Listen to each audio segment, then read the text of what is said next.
Good morning students, welcome again. बच्चों, आज का जो हमारा टॉपिक है वो है C4 साइकिल। बच्चों, C4 साइकिल के बारे में मैंने आपको ये बताया था कि जो C4 साइकिल है इसको C4 साइकिल क्यों बोलते हैं और C4 साइकिल की सबसे पहले खोज किसने की और किस प्लांट के अंदर की। तो प्रीवियस क्लास में ये सब कुछ अपने डिस्कशन कर चुके हैं। तो बच्चों, आज अपने C4 साइकिल के बारे में पढ़ेंगे।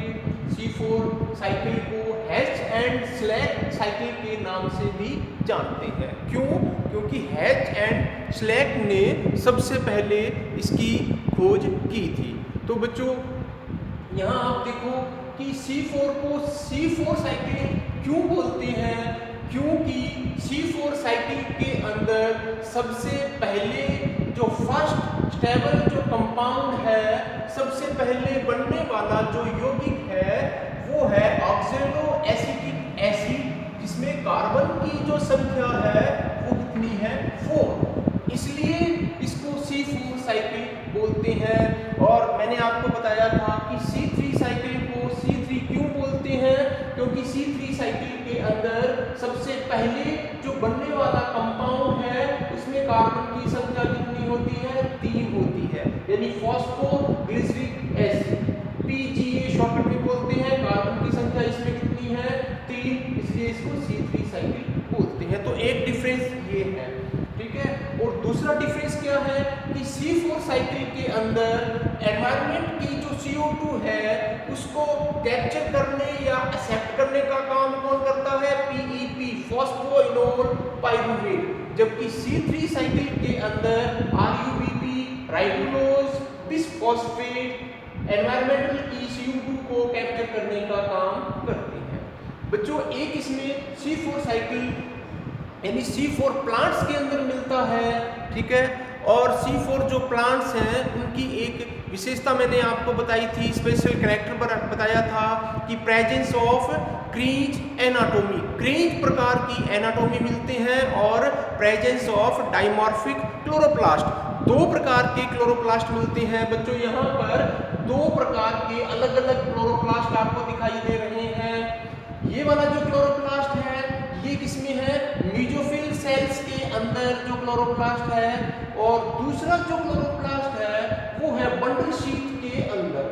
मीजोफिल सेल्स के अंदर जो क्लोरोप्लास्ट है वो नॉर्मल होता है, और बंडल शीथ के अंदर जो क्लोरोप्लास्ट है वो बच्चों एबनॉर्मल होता है, आकार में भी बड़ा होता है, ठीक है। और इसमें क्या है? ग्रेना नहीं मिलती, इसलिए इसको अपने क्या बोलते हैं? एग्रेनल क्लोरोप्लास्ट।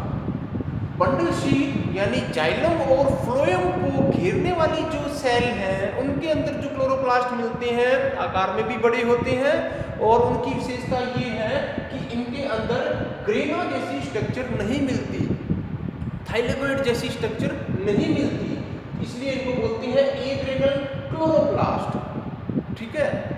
और जो मेसोफिल सेल्स के अंदर जो क्लोरोप्लास्ट हैं वो नॉर्मल टाइप के होते हैं, ठीक है। उसमें ग्रेना भी होंगे, उसमें फोटोसिस्टम फर्स्ट भी काम करेगा, फोटोसिस्टम सेकंड भी काम करेगा। लेकिन यहाँ पर क्योंकि ग्रेना नहीं होता इसलिए फोटोसिस्टम सेकंड काम नहीं करता।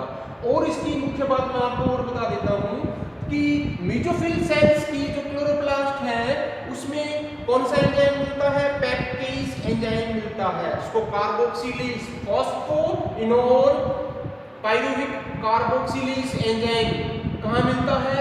मेसोफिल सेल्स के अंदर। बच्चों, अगर बंडल शीथ सेल की बात करें तो बंडल शीथ की सेल्स के अंदर जो क्लोरोप्लास्ट है बड़े आकार के, उसमें रुबिस्को एंजाइम मिलता है, ठीक है। नेक्स्ट, मेसोफिल सेल्स के जो क्लोरोप्लास्ट हैं उनमें C4 साइकिल चलता है, जबकि बंडल शीथ की सेल के अंदर C3 साइकिल चलता है। तो बच्चों, C4 जो प्लांट्स हैं, C4 प्लांट्स हैं उनमें मेसोफिल सेल्स के अंदर C4 साइकिल चलता है, और उन्हीं की जो बंडल शीथ सेल है उनमें C3 साइकिल चलता है। इस प्रकार C4 जितने भी C4 प्लांट्स हैं उसमें दो अलग अलग प्रकार के चक्र चलते हैं, साइकिल चलते हैं। C4 साइकिल चलता है मेसोफिल सेल्स के अंदर और C3 साइकिल चलता है बंडल शीथ की सेल के अंदर यानी क्लोरोप्लास्ट के अंदर। तो बच्चों C4 प्लांट्स के अंदर दोहरी साइकिल, डबल साइकिल चलते हैं। तो इसका बेनिफिट क्या होगा? अधिक से अधिक मात्रा में कार्बोहाइड्रेट संश्लेषित होगा, भोजन का जो उत्पादन है वो दुगनी मात्रा में होगा। क्यों होगा? क्योंकि C3 साइकिल के साथ C4 साइकिल चलता है। बच्चों एक मोटा मोटा मैं आपको बता देता हूं कि वास्तव में मैंने प्रीवियस क्लास में बताया था कि फोटोसिंथेसिस के दौरान जो भोजन का प्रोडक्शन है, जो कार्बोहाइड्रेट बनती है, वो वास्तव में C3 साइकिल के दौरान ही बनती है और कोई रास्ता नहीं है। लेकिन यहाँ पर C4 प्लांट्स की बात करें, C4 साइकिल की बात करें तो C4 प्लांट्स के अंदर C3 साइकिल जब चलता है तो कार्बोहाइड्रेट का निर्माण होता है और अधिक से अधिक मात्रा में कार्बोहाइड्रेट बनते हैं। क्यों बनते हैं? क्योंकि C3 साइकिल के साथ C4 साइकिल भी चलता है। बच्चों C4 साइकिल C3 साइकिल के लिए क्या काम करता है? बच्चों इसकी हेल्प करता है। क्या हेल्प करता है? कि C3 साइकिल को कार्बोहाइड्रेट बनाने के लिए ज़्यादा से ज़्यादा मात्रा में क्या चाहिए? वाटर भी चाहिए और क्या चाहिए? CO2 चाहिए। वाटर इसको कहाँ मिलता है? सॉइल से, जो इसकी रूट्स खींचती है। बच्चों CO2 कहाँ से चाहिए? वातावरण की एटमॉस्फेयर में जो CO2 है वो चाहिए। तो C4 साइकिल क्या करता है? जो एनवायरनमेंट की CO2 है उसको अधिक से अधिक मात्रा में कैप्चर करके C3 साइकिल को दे देता है और बोलता है ले भैया अब ये अपना कार्बोहाइड्रेट का प्रोडक्शन कर। तो यहाँ पर C4 जो साइकिल है C3 साइकिल को ज़्यादा से ज़्यादा मात्रा में CO2 प्रोवाइड करने का काम करता है। देखो ये वाली जो CO2 है ये इसने एनवायरनमेंट से कैप्चर की और विभिन्न प्रकार की साइकिल में से होता हुआ इसने CO2 किसको दे दी? C3 साइकिल को दे दी। अब यहाँ पर C3 साइकिल दोबारा CO2 को कैप्चर करेगा और कार्बोहाइड्रेट की फॉर्मेशन करेगा। तो CO2 को दो बार कैप्चर किया जाता है, CO2 को दो बार एक्सेप्ट किया जाता है। फर्स्ट टाइम C4 साइकिल में, ये देखो C4 साइकिल में कौन करता है? Phosphoenol pyruvate. सेकंड टाइम मेजो बंडल शीथ सेल के अंदर RUBP CO2 को कैप्चर करता है। तो CO2 तो एक ही है लेकिन उसको दो बार कैप्चर किया जाता है। तो ये वाली जो CO2 है ये एनवायरनमेंट की CO2 है। C4 साइकिल इसको ज़्यादा से ज़्यादा मात्रा में कैप्चर करके C3 साइकिल को दे देता है ताकि C3 साइकिल के दौरान CO2 को ज़्यादा से ज़्यादा कैप्चर करके कार्बोहाइड्रेट का निर्माण किया जा सके। तो इस प्रकार C4 प्लांट्स के अंदर दो चक्र चलते हैं, दो साइकिल चलते हैं, C4 साइकिल और C3 साइकिल। और यही कारण है कि C3 प्लांट्स की तुलना में जो C4 प्लांट्स हैं उनमें भोजन का जो उत्पादन है, कार्बोहाइड्रेट का जो संश्लेषण है वो दुगनी मात्रा में होता है। ठीक है, चलो बच्चों अब स्टार्ट करते हैं कि ये जो C4 साइकिल है ये C3 साइकिल की कैसे हेल्प करता है, कैसे CO2 को कैप्चर करके C3 साइकिल को देता है। ठीक है बच्चों, यहाँ आप ध्यान दीजिए कि सबसे पहले जो मेसोफिल सेल्स की जो क्लोरोप्लास्ट सेल्स हैं उनके अंदर जो फॉस्फोइनोल पाइरूवेट है जिसमें कार्बन की संख्या कितनी है? 3 होती है। और ये क्या करता है? PEP, शॉर्टकट में इसको मैं PEP बोलूंगा।